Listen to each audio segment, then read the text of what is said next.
Hello everyone, welcome to all of you in geopolitics. Now साल 2024 elections का साल है और इस साल 80 से ज़्यादा देशों में इलेक्शन होने हैं और इन इलेक्शंस में वर्ल्ड की हाफ पॉपुलेशन वोट डालेगी और इनमें से कई देशों में इलेक्शन ऑलरेडी हो चुके हैं, जैसे कि रशिया, पाकिस्तान, इंडिया, ताइवान और कई दूसरे देश हैं जिनमें अभी इलेक्शन होने वाले हैं। यूके में इलेक्शन होने वाले हैं, इसके अलावा फ्रांस में इलेक्शन होने वाले हैं, यूक्रेन में इलेक्शन होने वाले हैं। हालांकि यूक्रेन में होंगे कि नहीं होंगे ये एक डिबेट का इशू है, पर फिलहाल के लिए जो बड़ी आबादी वाले ब्लॉक हैं, चाहे वो इंडिया हो या फिर European Union as a whole bloc, यहाँ पर जो इलेक्शंस हैं वो हो चुके हैं।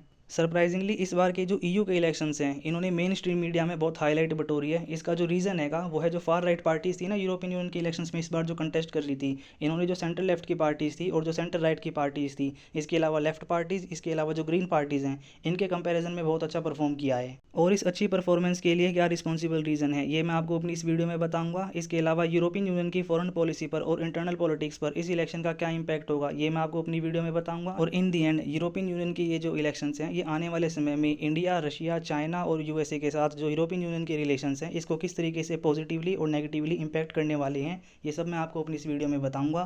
तो बिना किसी देरी के इस वीडियो को शुरू करते हैं। So let's begin. वीडियो को आगे शुरू करने से पहले जियो पॉलिटिक्स की इंटरेस्टिंग अपडेट्स के लिए चैनल को अभी सब्सक्राइब करें।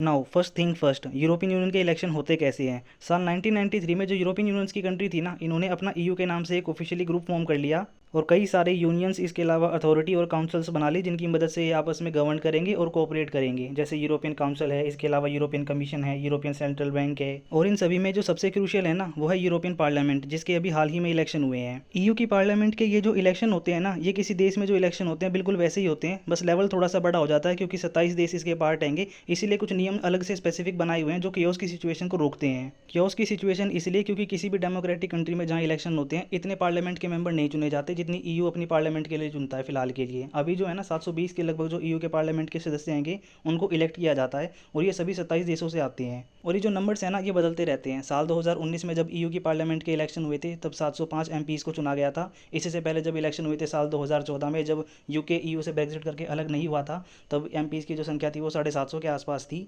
बट फिलहाल के लिए जो नंबर्स की संख्या हैगी ना ये 720 हैगी और इसे पूरे यूरोप के जितने भी 27 देश हैं सभी के बीच में इक्वली पॉपुलेशन के बेस्ड पर डिवाइड किया गया है, ताकि पॉपुलेशन के बेस्ड पर जो इक्वल रिप्रेजेंटेशन है ना उसके मोटो को फुलफिल किया जा सके। सबसे जो ज़्यादा सीटें हैं ना फिलहाल के लिए वो जर्मनी के पास हैं, जिसको फॉलो करता है France, Spain and then Italy. अब जब ईयू की पार्लियामेंट के लिए इलेक्शन होते हैं ना तो इन 27 देशों में लगभग 100 के आसपास जो पॉलिटिकल पार्टी हैं वो इलेक्शन में कंटेस्ट करती हैं, जिस वजह से जो नंबर है ना वो बहुत ज़्यादा हो जाता है। और इस वजह से जो ईयू की पार्लियामेंट की वर्क एफिशिएंसी है ना वो घट ना जाए, इसलिए जो पॉलिटिकल पार्टीज होती है ना ये अपनी सेम आइडियोलॉजी वाली दूसरी जो यूरोपियन पॉलिटिकल पार्टीज हैं उनके साथ मिलकर अलाइन हो जाती हैं और एक ग्रुप फॉर्म कर लेती हैं। फिलहाल के लिए पैन यूरोपियन लेवल पर ना ऐसे 7 बड़े पॉलिटिकल पार्टीज के अलाइन किए हुए ग्रुप आएंगे। ये हैं Greens, ECR group, left, S and D, ID, Renew Europe और ईपीपी। और ऐसे कई सारे ग्रुप ना बना लेना मेंबर्स ऑफ पार्लियामेंट। इसके लिए भी एक रूल बना रखा है कि आपको अगर अपना ग्रुप फॉर्म करना है ना तो आपके पास कम से कम 25 मेंबर्स होने चाहिए पार्लियामेंट के और वो 1/4 यूरोपियन कंट्रीज़ को कवर करते हो। इसके बाद ही आप एक नई पॉलिटिकल पार्टी बना सकते हो पैन यूरोपियन लेवल पर। खैर,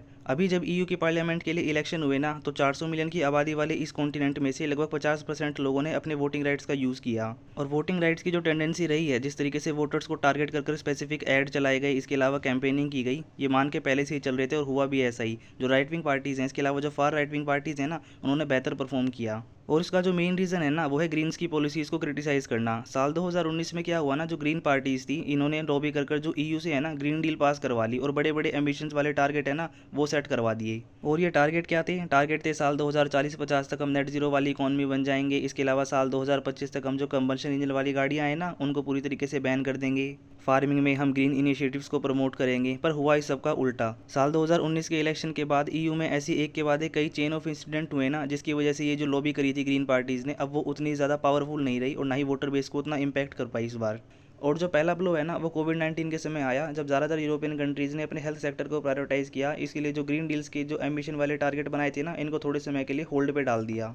दूसरा जो बड़ा ब्लो आया था ना यूरोप के लिए वो आया था रशिया यूक्रेन की लड़ाई के समय, जब यूरोप में प्राइसेस हाइक कर गए थे एनर्जी के, क्योंकि जो रशिया आएगा वो अपनी डिमांड सप्लाई को जो एनर्जी है उसको वेपनाइज कर यूज़ कर रहा था बार्गेनिंग टूल के लिए।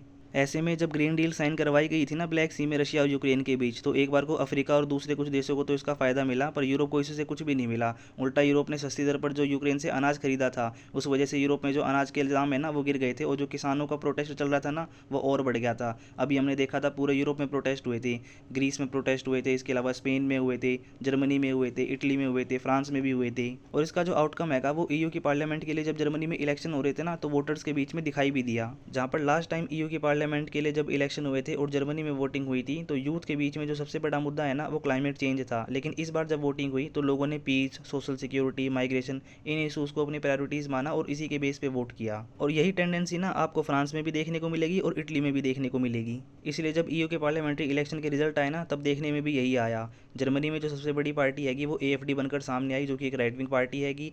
जर्मनी के बाद जो इटली है वहाँ पे भी ऐसा ही हुआ, जहाँ पे जॉर्जिया मेलोनी की पार्टी ब्रदर्स ऑफ इटली ने अच्छा परफॉर्म किया, जो कि एक राइट विंग पार्टी है। इसके अलावा फ्रांस में भी ऐसा ही हुआ, जहाँ पे ले पेन की पार्टी रेजेंबलेंट नेशनल ने भी सबसे अच्छा परफॉर्म किया। फार राइट विंग का जो ये राइज है ना, ये स्पेन, हंगरी और ऑस्ट्रिया यहाँ पे भी देखने को मिला। विक्टर ओरबान की जो फिडेस पार्टी है इसने भी अच्छा परफॉर्म किया। ये तो मैंने आपको ब्रीफली वो रीजन बता दिए जिनकी वजह से जो फार राइट विंग और राइट विंग पार्टीज हैं, इन्होंने इस साल के जो इलेक्शन थे उनमें ज़्यादा अच्छा परफॉर्म किया। अब वीडियो के दूसरे पार्ट पर आते हैं कि यूरोप की इंटरनल पॉलिटिक्स पर, इसके अलावा फॉरेन अफेयर्स पर इन इलेक्शंस का क्या इंपैक्ट पड़ेगा। ये समझने से पहले आप ये जान लो कि यूरोप में अभी तक ट्रेंड रहा क्या है। अभी के लिए जो यूरोपियन पार्लियामेंट को लीड कर रही है ना, वो कर रहा है ग्रैंड अलायंस, जिसे कई बार ग्रैंड कोलिशन भी बोल देते हैं। इसमें ईपीपी पार्टी शामिल है, इसके अलावा रिन्यू ग्रुप शामिल है, एसएनडी और ग्रीन शामिल है, और कुछ हद तक जो अदर कैंडिडेट हैं एमईपी, उनका सपोर्ट मिला हुआ है। और इलेक्शन के आउटकम जो आए हैं ना, उनको देखते हुए लग रहा है कि ये जो ग्रैंड कोलिशन है ना, ये फिर से पहले की तरह काम करेगा। हालांकि थोड़ी दिक्कत होगी, क्योंकि ग्रीन्स ने, इसके अलावा रिन्यू यूरोप ने अपनी सीटें कुछ खो दी हैं, लेकिन एसएनडी ने अपना लगभग वही स्कोर मेंटेन किया है और ईपीपी ने अच्छा परफॉर्म किया है।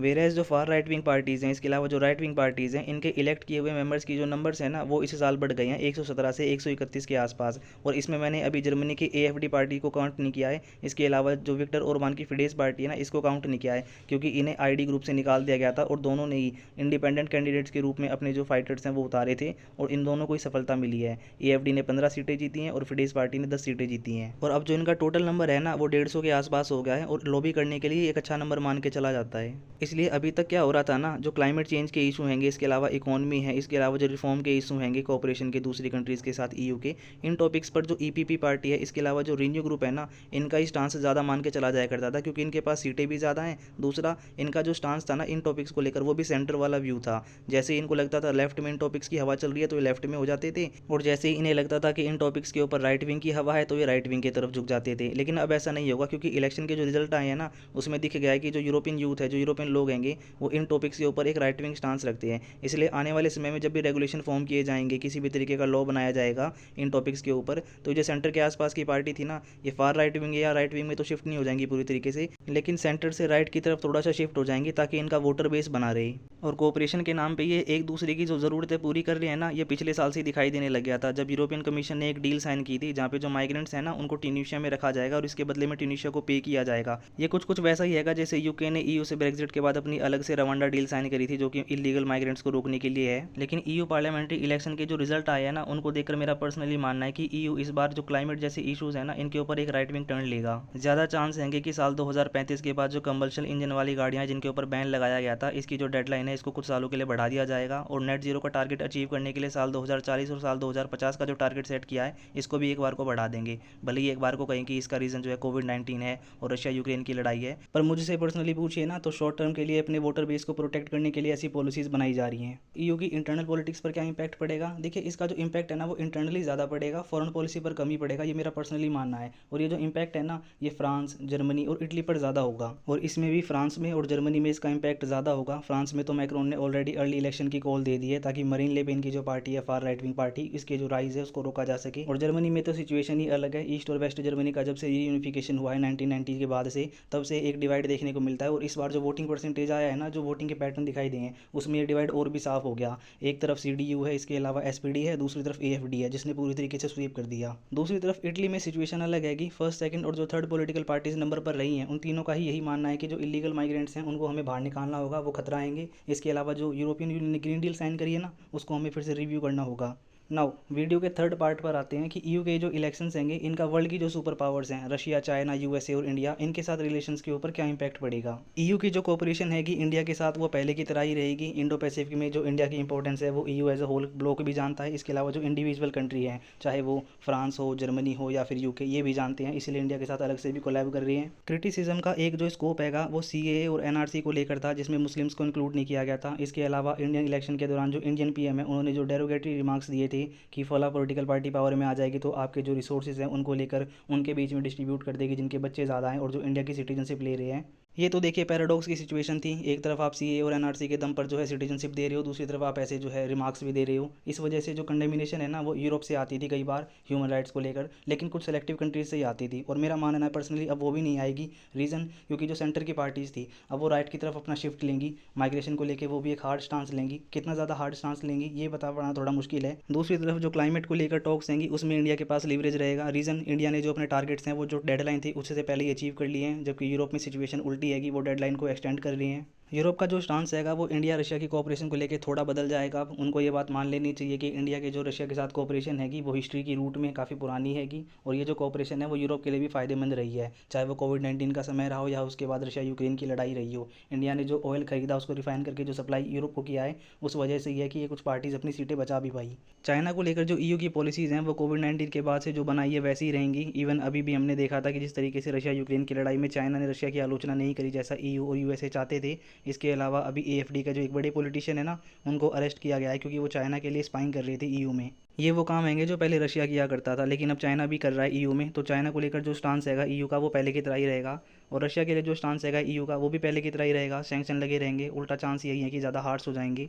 लेकिन चाइना के लिए और रशिया के लिए जो ये ईयू ने अपनी पॉलिसीज़ बनाई हुई है ना ये पूरी तरीके से बदल जाएंगी अगर यूएसए में इलेक्शंस होते हैं और ट्रंप वापसी कर लेते हैं। ट्रंप की जो छवि हैगी ना वो पक्के बिजनेसमैन वाली हैगी, एक पक्के अमेरिकन वाली है जो टेबल पे बैठते समय इस बात का ध्यान रखते हैं कि अमेरिका का फ़ायदा हो। और ट्रंप पहले ही कह चुके हैं कि मैं with in 24 hours Russia Ukraine की जो ये लड़ाई है ना ये खत्म करवा दूंगा। ऐसे में जो पॉलिटिकल थिंकर्स हैंगे, इसके अलावा जो डिफेंस एनालिस्ट हैंगे, वो ये मान के चल रहे हैं कि जब ट्रंप नेगोशिएशन करने के लिए टेबल पर बैठेंगे ना तो वो यूरोप के ऊपर प्रेशर बनाएंगे और काफ़ी कुछ लेंगे इस सबके बदले में। क्या क्या ले सकते हैं देखिए, स्कोप बहुत ज़्यादा है। ईयू ने जो लॉज बनाए हैं डेटा प्रोटेक्शन को लेकर, इसकी वजह से अमेरिकन कंपनीज़ को बहुत नुकसान हो रहा है। ट्रंप पूरी कोशिश करेंगे कि इन लॉज को रिव्यू किया जाए। अमेरिकन कंपनीज़ के लिए यूरोपियन मार्केट को खुलवा सकते हैं। इसके अलावा जो यूरोप की हैवी इंडस्ट्री है उसके ऊपर टैक्स इंपोज कर सकते हैं। लास्ट एंड द लीस्ट जो सबसे बड़ा कंसर्न हैगा, चाइना के फियर को जिस तरीके से इस्तेमाल किया था यूएसए ने सिक्योरिटी प्रोवाइड करने के लिए जापान के और साउथ कोरिया के साथ नेगोशिएशन करने के लिए जो सिक्योरिटी फीस है वो बढ़ा दी थी, ठीक वैसा ही कुछ अंकल सैम प्राइमरली जो ट्रंप हैं वो कोशिश करेंगे यूरोप में करने की। एक इनडायरेक्ट ब्लो और आएगा यूरोप के लिए अगर ट्रंप ने चाइना के साथ ट्रेड वॉर शुरू कर दी। ऐसे में जो यूरोपियन कंट्रीज़ की इंडस्ट्री हैंगी ना इनको वहाँ से बाहर निकलना पड़ेगा और बाइडन ने इसको ध्यान में रखते हुए पहले से तैयारी शुरू कर ली है। यूएसए ने इन्फ्लेशन रिडक्शन एक्ट पास किया है। इसके अलावा सेमीकंडक्टर की मैन्युफैक्चरिंग के लिए इंसेंटिव देना शुरू कर दिया है कंपनीज़ को। इवन इंडिया ने भी कोविड-19 के बाद से ऐसा ही किया है और जिसको सबसे ज़्यादा नुकसान इस सब में हो रहा है यूरोप को, उसने सबके लिए बिल्कुल कम तैयारी की है और अब टाइम भी बिल्कुल कम बचा है। इन दी एंड मैं तो यही कहूँगा इंडिया के लिए जो ईयू की फॉरेन पॉलिसी है वो पहले की तरह ही रहेगी, लेकिन जो चाइना के साथ और रशिया के साथ फॉरेन पॉलिसी होने वाली है वो यूएसए में इलेक्शन होने के बाद क्लियर होगी कि किस तरीके का स्टांस ईयू अपनाएगा। फिलहाल के लिए ये है इस वीडियो का एंड। अगर आपको वीडियो अच्छी लगी है तो वीडियो को लाइक कीजिए, अपने फ्रेंड्स के साथ शेयर कीजिए, मेरे चैनल को सब्सक्राइब कीजिए। See you in next one, till then have fun.